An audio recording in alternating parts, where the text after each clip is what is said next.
कथा का व्याकरण नहीं है, ये क्यों किया गया, क्यों हुआ, और उल्टा ही सोचता है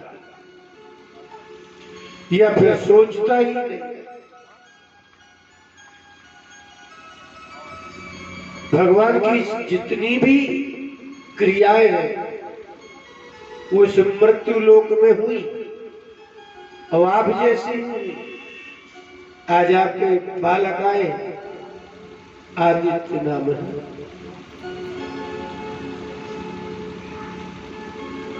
तो बोले चलो नहा लो। हमने मजाक में ही कहा, मैंने कहा किससे नहाएंगे? पानी से। तो पानी की बात ही नहीं, हम तो साबुन की बात कह रहे हैं।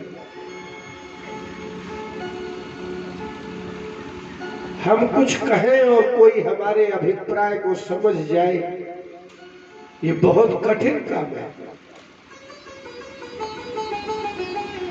माता पिता का हमें रोकने का क्या अभिप्राय है, ये बात बच्चा समझ जाए तो उसको बुरा ही क्यों लगेगा। हमने कहा क्यों?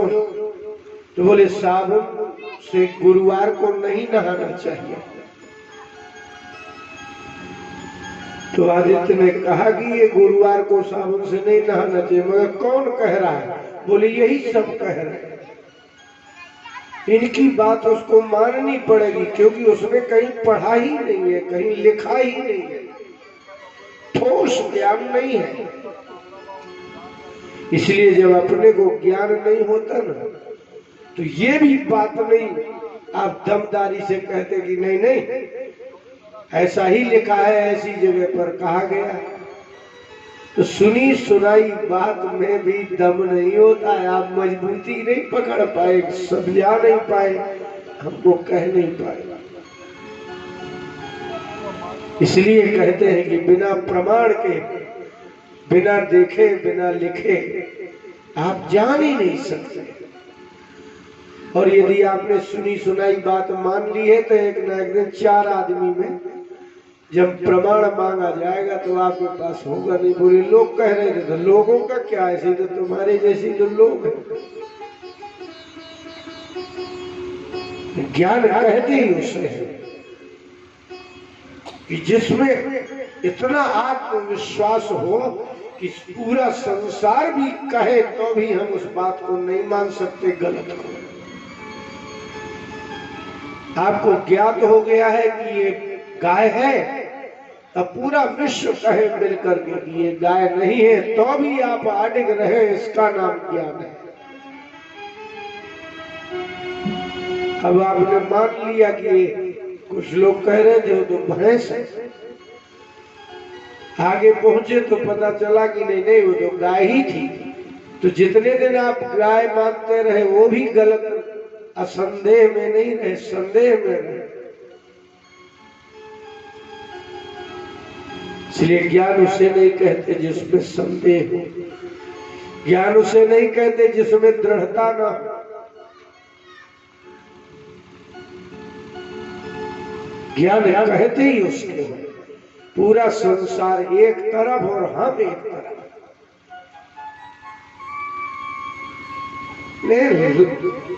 असंदिग्ध ज्ञान, संदेह है ही नहीं और हमको कोई भ्रमित ही नहीं कर सके, उसका नाम ज्ञान। रस होता ही ऐसा। इसलिए भगवान को क्या, भगवान का ज्ञान नहीं हो पा रहा।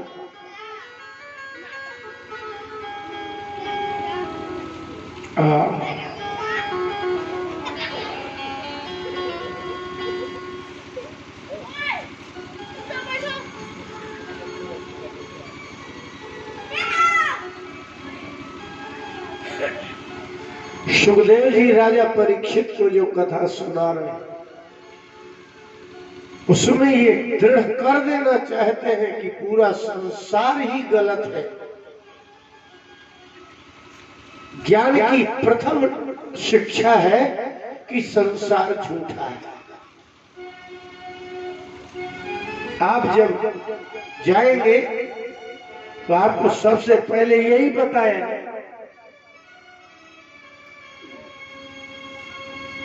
आप जाइए किसी गुरु के पास तो आपको ये बड़ा आश्चर्य होगा कि अभी तक जो मैं कहता था कि वाह ऐसा नहीं करेंगे तो लोग क्या कहेंगे, ऐसा बोलेंगे तो लोग क्या कहेंगे। इसलिए जब आप किसी गुरु के पास जाएंगे तो सबसे पहली सीढ़ी है ज्ञान की शिक्षा, ये है कि संसार झूठा है और संसार की बात मानना ही नहीं है। और इस पर यदि आप दृढ़ हो गए तो ही ज्ञान होगा। और यदि आपको ये लगे कि नहीं लोग जाने क्या कहेंगे, अब आपके ज्ञान होने का प्रश्न ही नहीं है, आपको आजीवन भ्रम रहेगा। इसलिए ज्ञान का पहला पाठ ये है कि संसार का कोई भी धनवान प्रामाणिक नहीं है। कितना भी बड़ा इस संसार का वैज्ञानिक हो, कोई प्रमाणिक नहीं है। ईश्वर के विषय में सिर्फ शास्त्र ही प्रमाण है, मनुष्य प्रमाण नहीं है। इसलिए ब्रह्म सूत्र में व्यास जी ने ब्रह्म सूत्र लिखा, 4 अध्याय लिखे, 4 एक के 4 पाद लिखे चरण। और उन्होंने पहले ही कहा कि ईश्वर कहते ही उसे है जहां से सब कुछ ये उत्पन्न होता है। दूसरी बात उन्होंने कही कि समन्वय करना, समन्वय अध्याय अंत में लिखा शास्त्र योनित्वा, ये ज्ञान का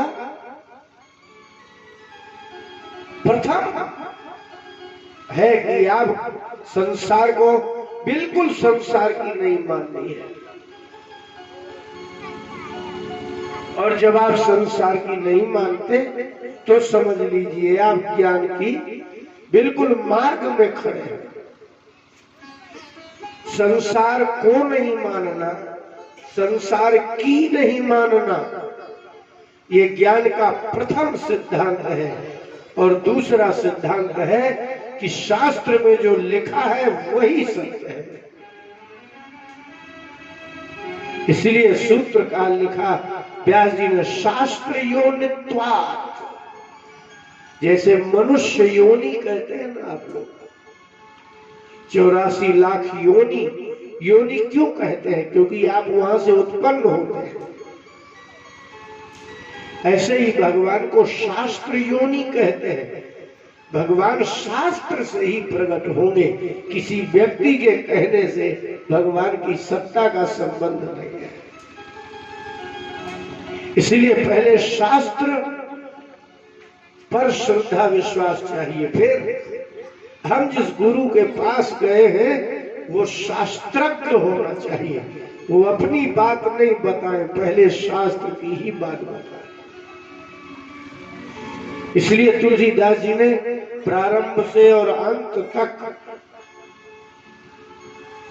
एक ही बात लिखी, संत पुराण वेद मत, ये 3 मत चले हैं। संत पुराण वेद इतिहास, तो वेद पुराण और इतिहास ये तो शास्त्र है। अब संत कौन है? बोले जो इन तीनों को जानते हैं और सिद्धांत, शास्त्र के सिद्धांत से एक अणु मात्र भी विचलित न हो, उसका नाम संत है। इसलिए जिन लोगों को शास्त्र पर अपनी बुद्धि लगानी हो, भगवान पर अपनी बुद्धि लगानी हो, वो व्यक्ति प्रामाणिक नहीं है। शास्त्र जैसा कहे वैसा ही मानना होगा, आप जैसा कहें वैसा शास्त्र का अर्थ हो, ऐसा नहीं होगा।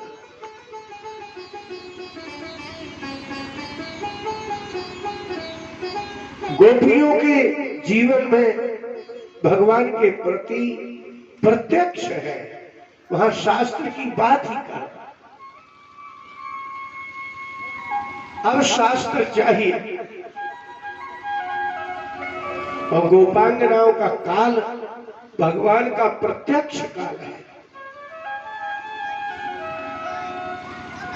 इसलिए वो भगवान को, भगवान के सौंदर्य को, भगवान के माधुर्य को, भगवान के लावण्य को, भगवान के सौख्य को जब स्वीकार करती है तो उस प्रेम के कारण संसार छूट गया, छुड़ाया नहीं गया, छूट गया। उन्होंने शास्त्रों में पढ़ करके संसार की व्यर्थता नहीं जानी, वो तो प्रत्यक्ष ही है, इसलिए उनके प्रेम के कारण शास्त्र व्यर्थ हो गए, सामने ही है। लेकिन अब आप गोपियों जैसे नहीं है, इसलिए आपको शास्त्र के अतिरिक्त और कोई प्रमाण नहीं है।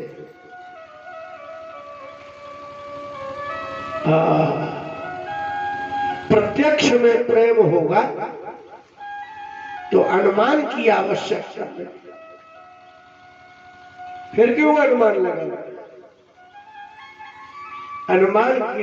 अनुमान लगता ही जब है जब प्रत्यक्ष साधन बन जाएगा।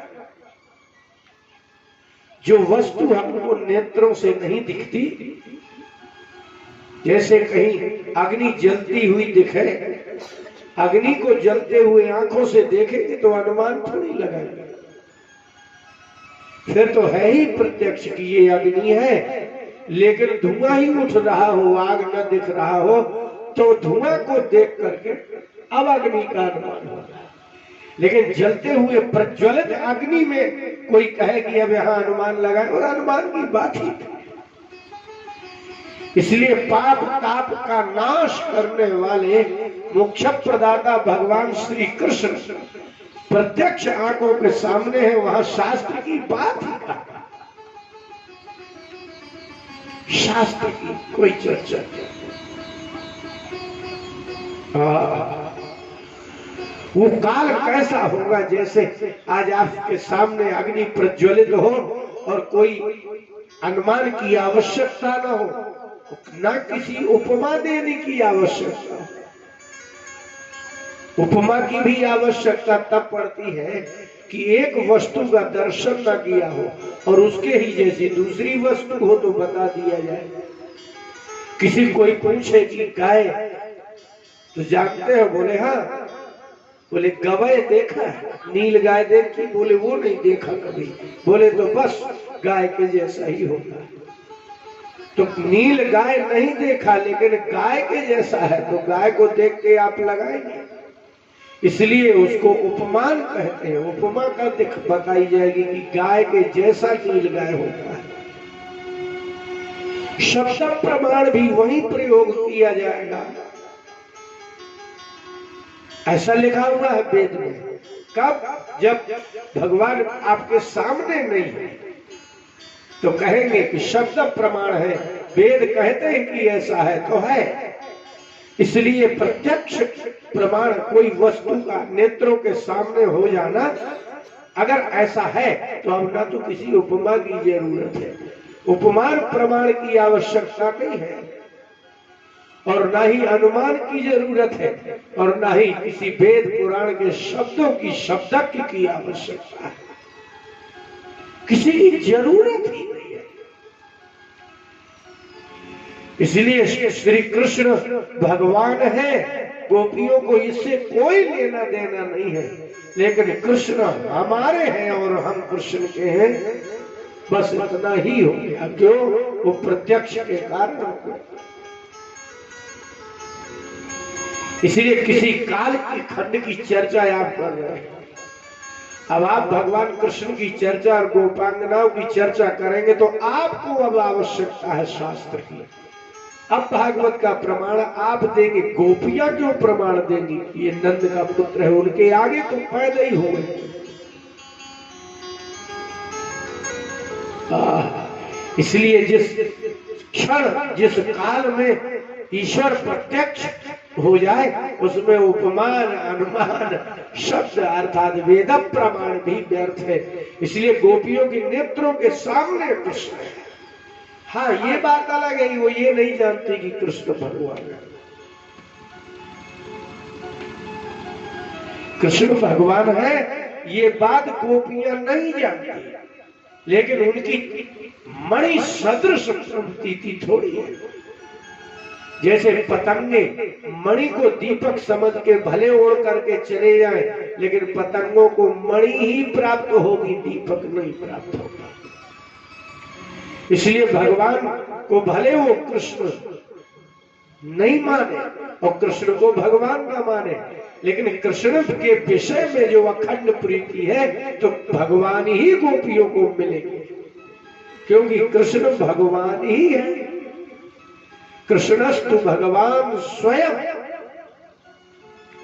इसलिए भगवान कृष्ण को कोई गोपियां भगवान माने चाहे ना माने, लेकिन मिले गए भगवान।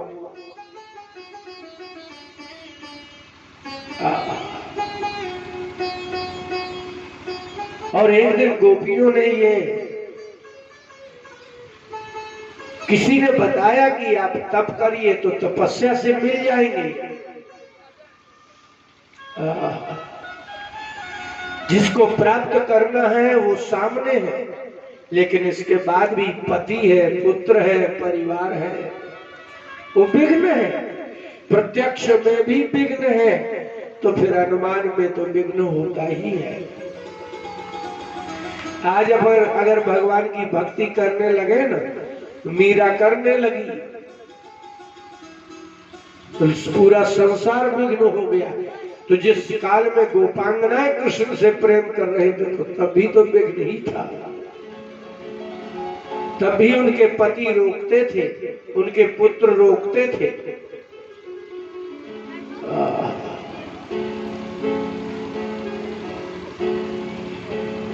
किंतु आश्चर्यकारी घटना है, अब तो प्रीति लौट ही नहीं सकती। आपकी संसार के प्रति प्रेम हो जाए तो उसको नहीं कोई लौटा पाता, बिना भोगे वो लौटता नहीं है। और जिसको श्री कृष्ण विषय प्रीति होगी उसको कौन लौटाएगा। अगर जगत के प्रति किसी आदमी से आपको शत्रु भाव जग जाए तो शत्रु भाव का नाश नहीं कर पाते, तो प्रेम भाव का भी नाश कैसे कर सकते हैं।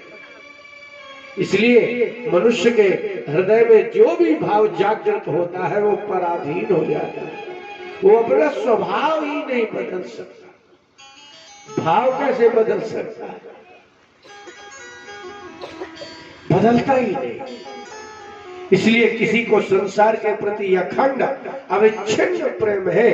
कोई व्यक्ति, कोई महात्मा आकर के ये शादी करेंगे, ब्याह करेंगे, पत्नी रखेंगे, पति रखेंगे, सब कुछ रखेंगे, इसके बाद कथा भी सुनेंगे, लेकिन ये भाव नहीं छूट सकता।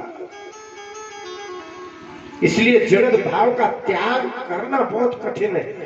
त्याज्य का त्याग करना है, जो छोड़ने योग्य है उसी को तो छोड़ना है, लेकिन तो भी नहीं छूटता। बहुत असहज है।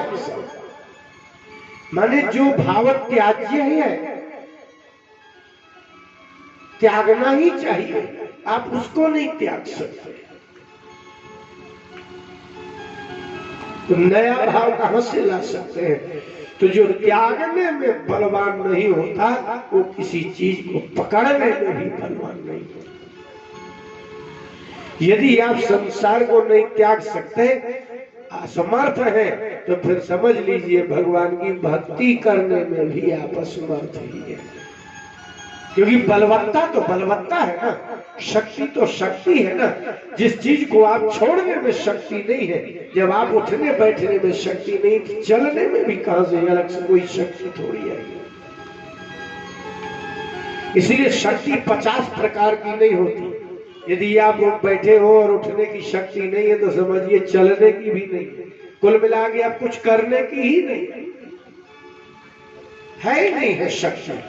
इसलिए जो त्याज्य है, त्यागने योग्य है, यदि उसको ही नहीं त्याग सकते हैं तो जो पकड़ने योग्य है उसकी शक्ति कहां से आने वाली है। इसलिए भागवत की कथा हो या रामायण की कथा, प्रत्यक्ष है। राम जी के प्रति जो भाव है वो प्रत्यक्ष है, कृष्ण के प्रति भाव है प्रत्यक्ष है। इसलिए प्रत्यक्षानुराग हो जाए तो अनुमान उपमान और शब्द सब प्रमाण पीछे। इसलिए प्रज्वलित अग्नि में जैसे उपमान और शब्द और अनुमान तीनों प्रमाणों की आवश्यकता नहीं होती, संसार के लोग कहते हैं प्रत्यक्ष है क्यों प्रमाण।